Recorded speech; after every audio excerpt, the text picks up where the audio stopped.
Blakk Potter, aka Kukushudomo. Now, this is where we talk pertinent issues related to the development of our country, our continent, our land. And I want to say thank you so much for coming along with me on this precious journey of Pan-Africanism and consciousness. Oh gosh. What a thing, what a thing, what a thing, what a thing, what a thing, what a thing. Now remember, this is where we talk pertinent issues related to the development of our people, our continent, our land. This is where we speak truth to power. Now we normally don't want to criticize, but if we have to criticize, we do that.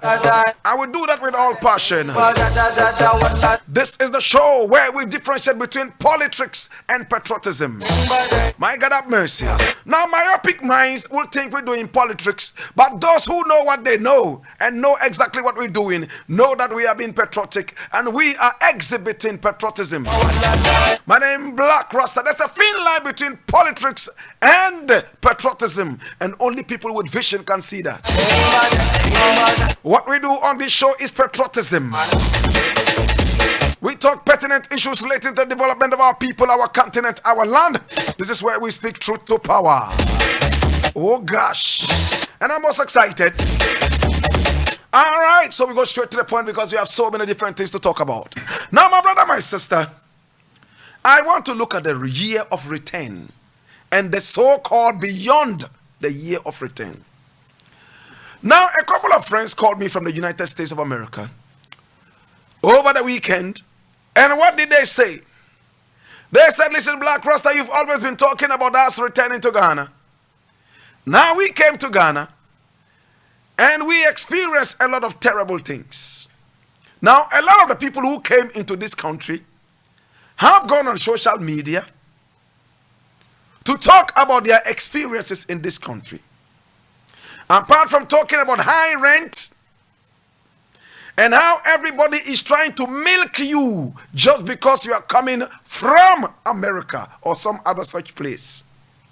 My brother, my sister, they also talked about the fact that Ghanaians only come to you because of what they expect to get from you and not what they can do with you.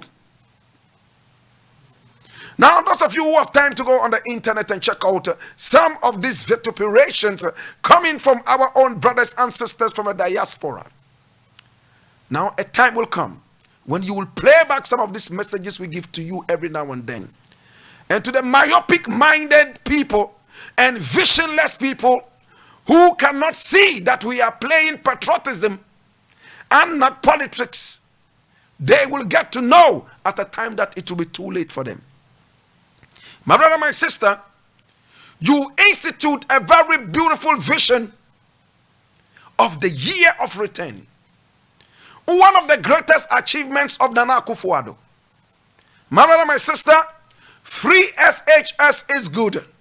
But for me as a Pan-Africanist, trust me, apart from free SHS, another thing that is so dear to my heart is the fact that we have instituted the unparalleled year of return. In fact, if there is anything that I will go down on my knees to say thank you to the Nana Akufo-Addo government, then it's the year of return. Free SHS, yes. With all the problems it had, yes. Year of return, paramount, number one. For the government in power to think about the year of return. For the government in power to think that, listen, we are a stronger nation if we are able to bring in our brothers and sisters to join us with their experiences, with their knowledge. They will be able to help us and join us with us to do things. Whoever brought that idea must be a genius. Unfortunately, the year of return became a storm in a teacup. Unfortunately, the year of return became a flash in a pan. In fact, the year of return became, my brother, my sister, a molehill. My brother, my sister, built into a mountain. Unfortunately, my brother, my sister, the year of return became abysmal. Listen to the idea. Let our brothers and sisters come home. But the government in power was only thinking about rich people coming home. Rich Americans, rich British people, rich diasporans, come around and invest your money here. Listen, they only thought about investment. They did not talk about the fact that, listen, it's time to return home. Be part of the beautiful culture. Be part of the fraternization. Be part of the fraternity. Lord God have mercy. They only thought about the commercial part of it. So every Ghanaian was looking at the commercial part. I've spoken about this over and over. Now people are calling me from left, right, and center, supporting what I said. Many were those who thought we were doing politics. The myopic minds, the idiots, who up till now have not been able to come to the fact that we don't do politics on this show. What we do, if you want to classify it at all, is patriotism. My eyes don't see no party colors. My eyes see only a country and a continent. My eyes don't see faces. My eyes see human beings. My brother, my sister, some people hate you because you tell them nothing but the truth. Some people will hate you because you don't come from their ethnicity. And some people hate you simply because you don't like their favorite artist or their favorite politician. But whatever it is, there's a bigger picture. And that bigger picture is Ghana. And there's even a bigger picture than Ghana. And that is Africa. Year of return. Let me not digress. It became abysmal. The abuses. Some of our so-called returnees who were locked up by police, all because one or two people framed them up in order to steal their money. We heard about some of these things. Today I wonder which year of return is going to have that impact like what we just heard. Will they come back here again? We have said it time and again. What these people should have done was to look at the bigger picture, return home, and earmark a place where you will return and live. Return home and see the possibility of working with your brethren ancestry. You don't need to talk about come and invest.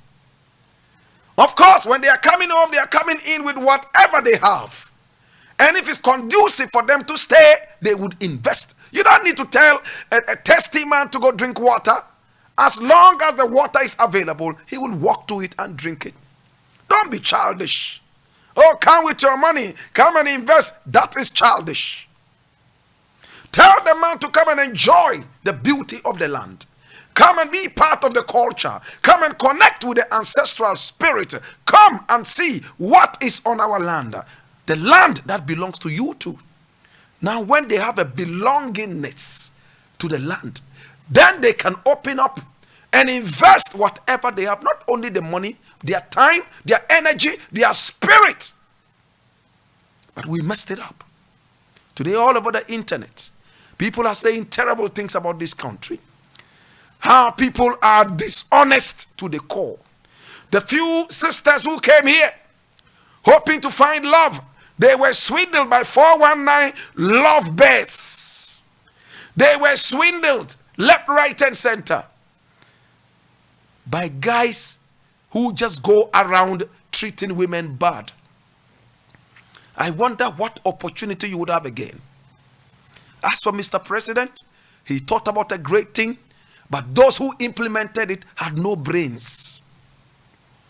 Absolutely no brains. They shielded it amongst themselves. It was a time for them to make money. Now when you come to the Ghanaian with a brilliant idea, He is not looking at the idea, he's looking at what is in it for him. Not what is in it for the nation. No, what is in it for me? Whilst you are elaborating and enumerating and pulling out all those beautiful figures and wonderful ideas, he's thinking about coming to the last figure. So what is in it for me? How many investors have come into this country and they had to leave? All because some dirty politician was sitting somewhere and all he cared about was what was in it for him. If I was president, I would whip all these people into line.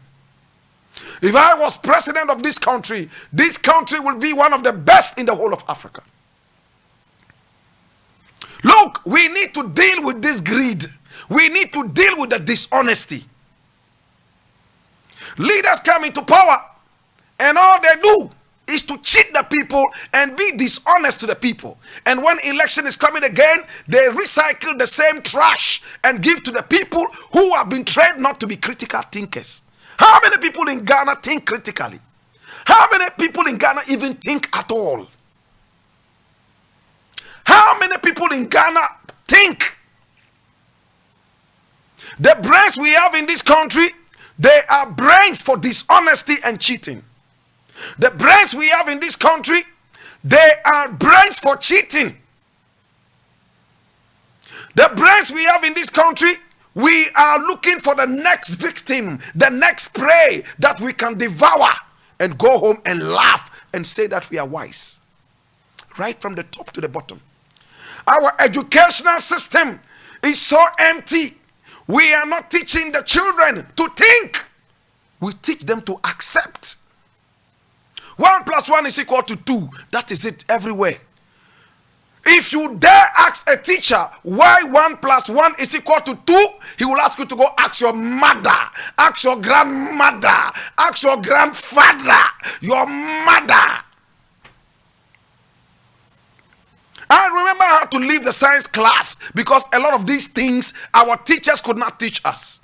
Oh, sodium plus blah blah blah is equal to this. Okay, why is sodium plus this equal to that? What is sodium at all? What is phosphorus at all? And teacher becomes angry.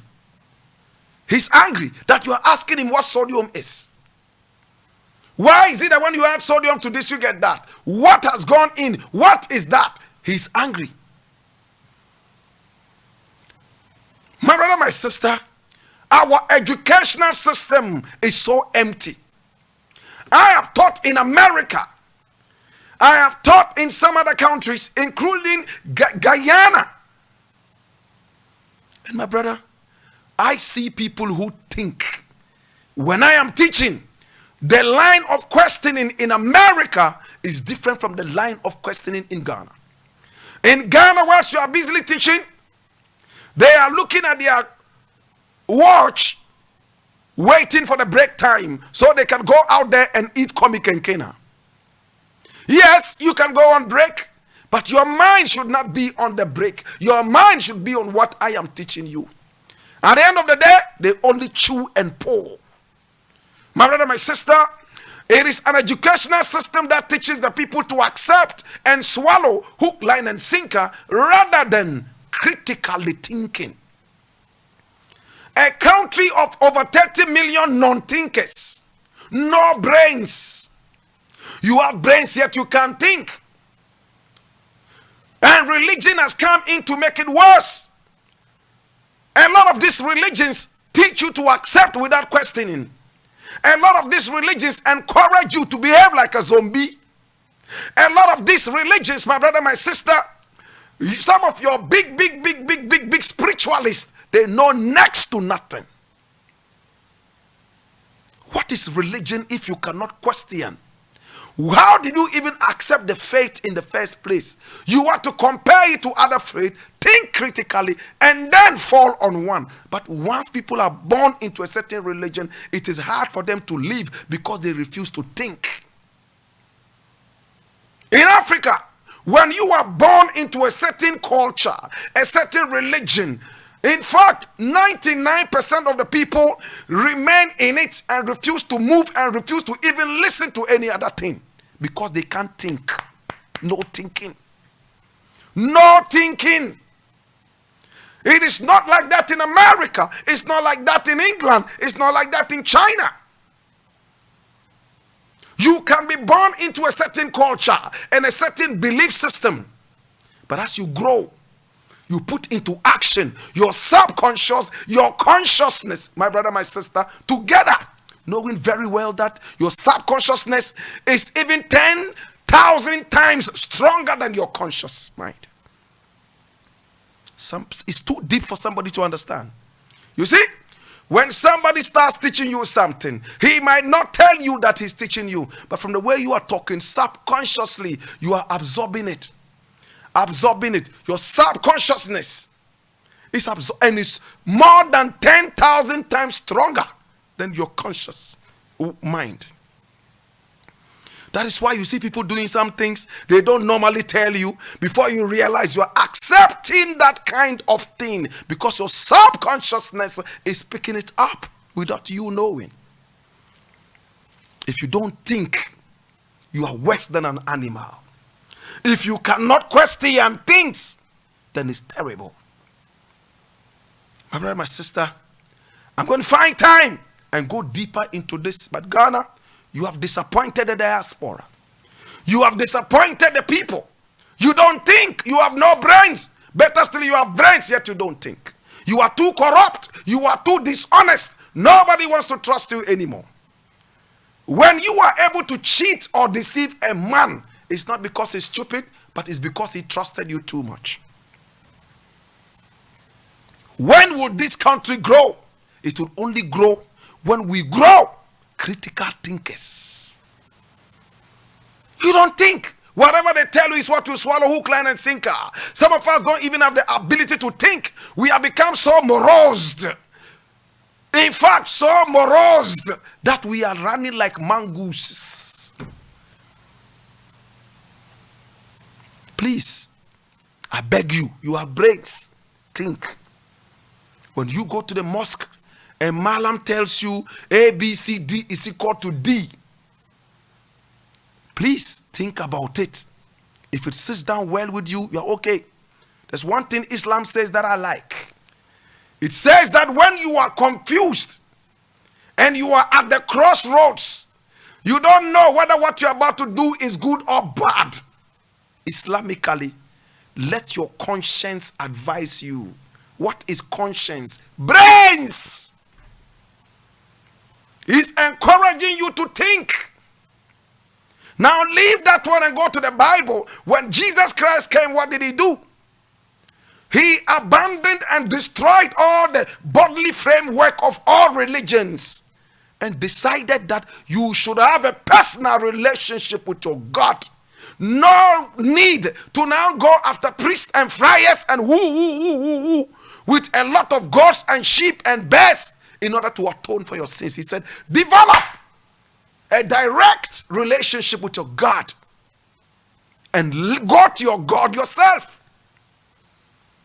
Let your inner self tell you that this is good and this is bad.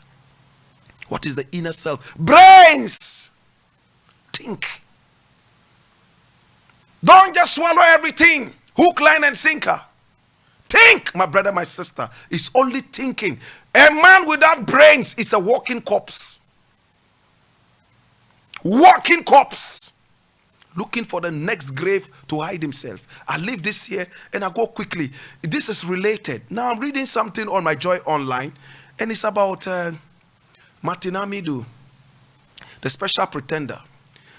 And he says, I crusaded against corruption more effectively before becoming special pretender, prosecutor Martin Amidu.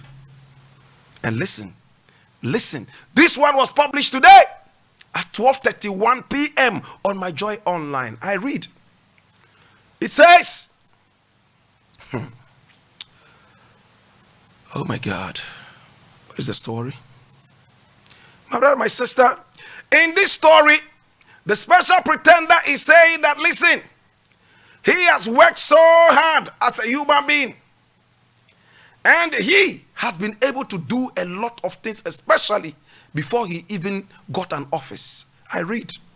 It says, I crusaded against corruption more effectively before becoming special prosecutor. Martin Amidu.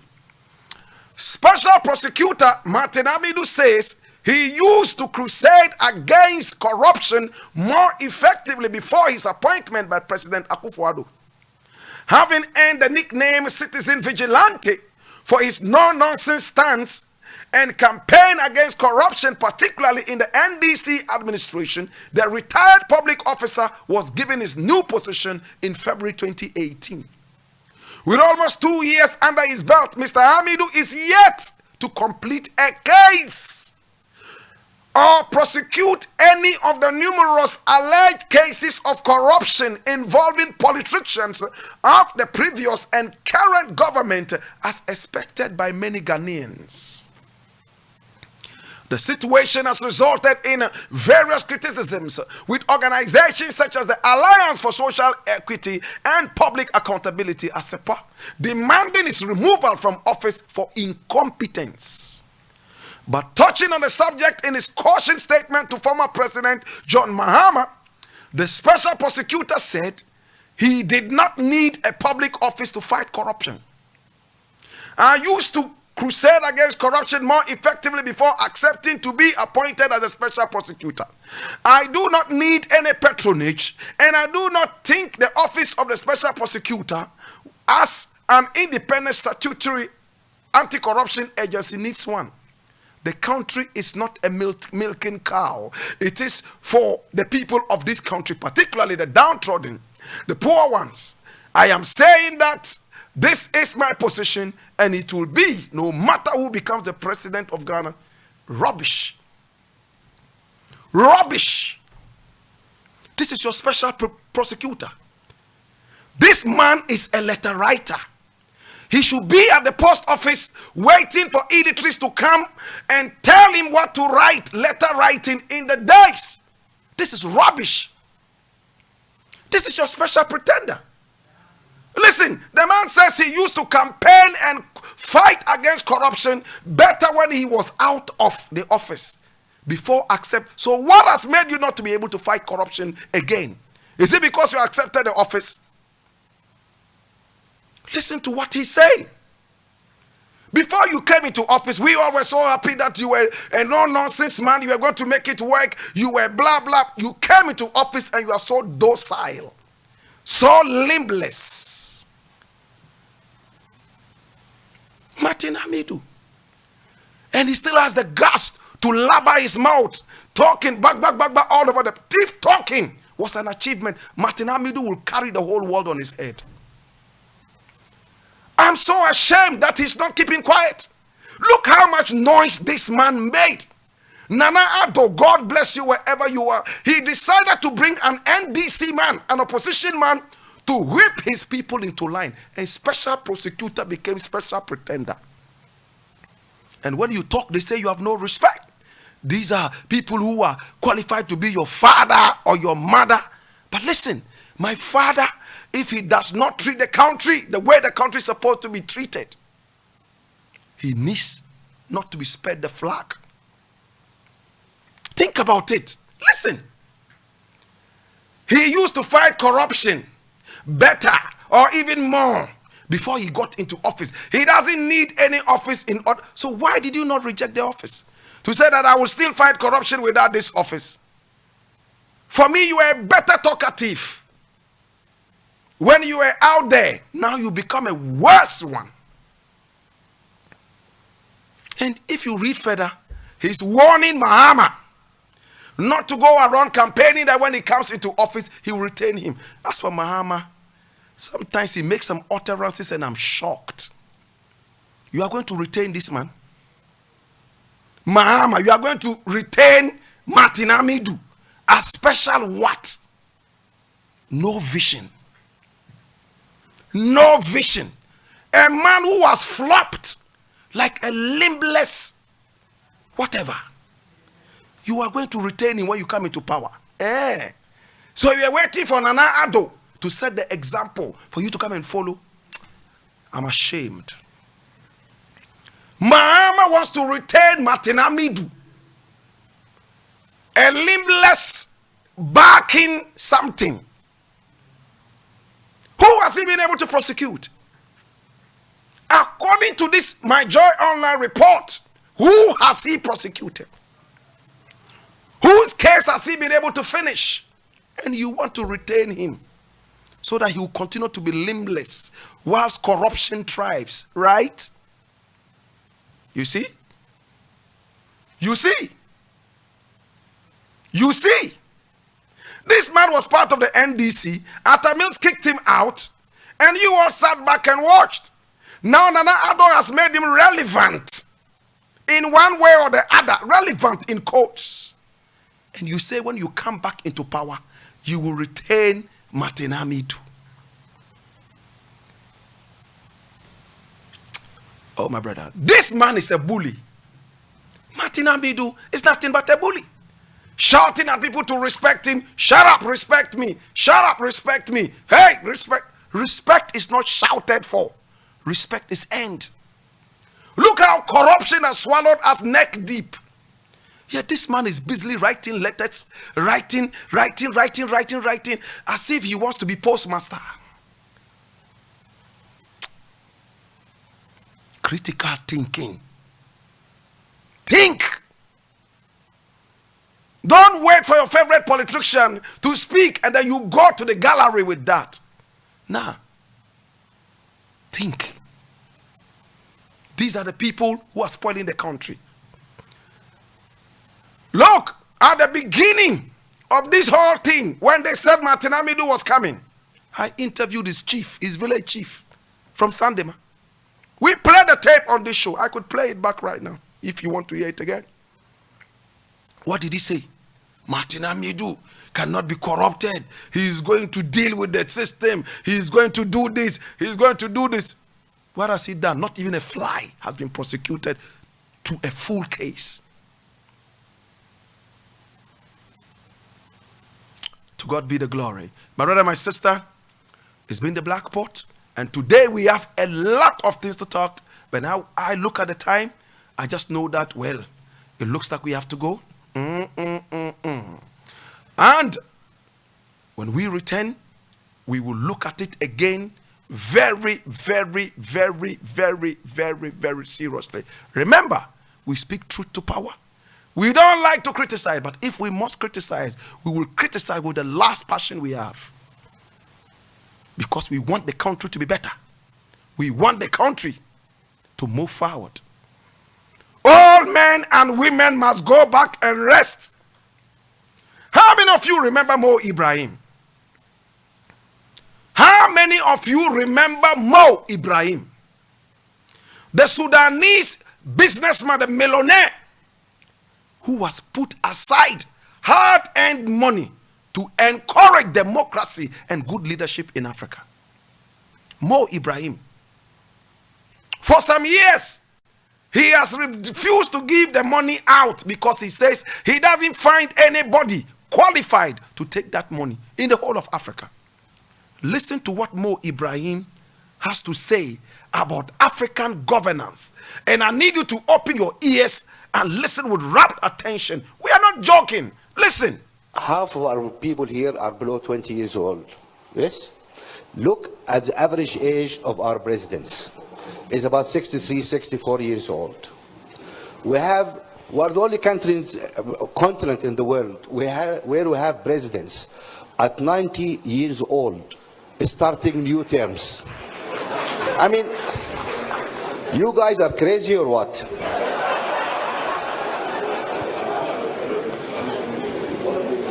We've seen people in wheelchairs, you know, unable to raise hands to standing for elections. This is a joke. Yes, you are right to laugh because the whole world is laughing at us.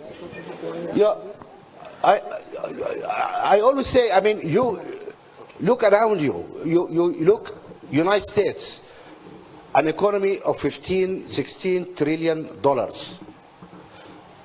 We, all of Africa, are less than $1 trillion. This is a 15, $16 trillion economy, right? The most important country in the world, like it or not. Obama, who happened to be half African anyway, become president when he's 46, 47 years old. He's president. If Obama was in Kenya, what he will be doing now? He will be driving a bus, maybe. Yeah? You look, really, and he's not the youngest president. Clinton was younger than him. Clinton became president at 46 years old. Kennedy was 40 years old, 40 odd subsequent years old when he became president.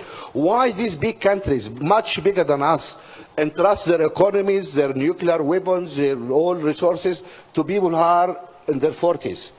And we only pick up people at 90 years old to lead us. To lead us where? To the grave?